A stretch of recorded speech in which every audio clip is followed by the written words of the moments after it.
नमस्कार सगळ्यांचे स्वागत आहे. तर पुन्हा एकदा हेल्दी अशी नवीन रेसिपी घेऊन आलेली आहे. तर आपण आज नाश्ता रेसिपी पाहणार आहोत आणि खूप हेल्दी अशी रेसिपी आहे. इथे मी 1 वाटी मूग घेतले होते, ते 2 ते 3 तास भिजत ठेवले. त्यानंतर असे पाहू शकता तुम्ही कुकरमध्ये थोडंसं मीठ घालून आणि थोडंसंच पाणी घालायचं, अर्धी वाटीपेक्षा कमी, आणि 2 शिट्ट्या घ्यायच्या.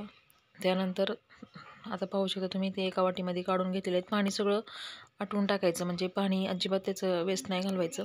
थोडंसंच पाणी घालायचं की जेणेकरून शिजले पाहिजे तेवढंच.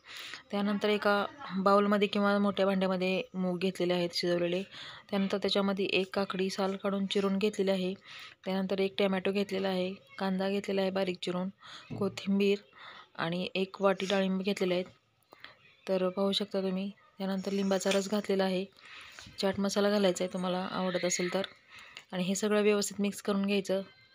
तर पाहू शकता तुम्ही, मस्त असा हेल्दी नाश्ता आहे हा. त्यानंतर चवीनुसार मीठ घालायचं आणि काळी मिरीपूड घालायची, म्हणजे मिरीपूड असते ना, मिरीपूडची पावडर असते ती घालायची आणि मिक्स करून घ्यायचं. तर खूप हेल्दी असा हा नाश्ता आहे. तर नक्की करून पहा. आता थंडीच्या दिवसात तर हा खूप छान खाण्यासाठी आहे आणि हेल्दी पण आहे. तर वेट लॉससाठी पण खूप हा नाश्ता उपयोगी पडतो आणि नक्की ट्राय करून बघा तुम्ही. तर हे सगळं मिक्स केल्यानंतर मस्त असं हे चटपटीत लागतं आणि खायला खूप हेल्दी आणि छान आहे. तर तुम्ही नक्की करून पहा.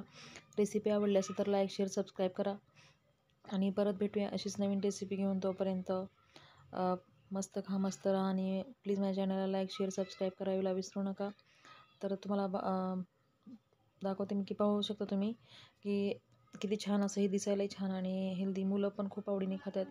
जर मुलांना असं नाही आवडत तर त्याच्यावरती थोडीशी शेव किंवा अशी बारीक शेव असते ती थोडीशी घालायची आणि चाटसारखं असं खायला द्यायचं.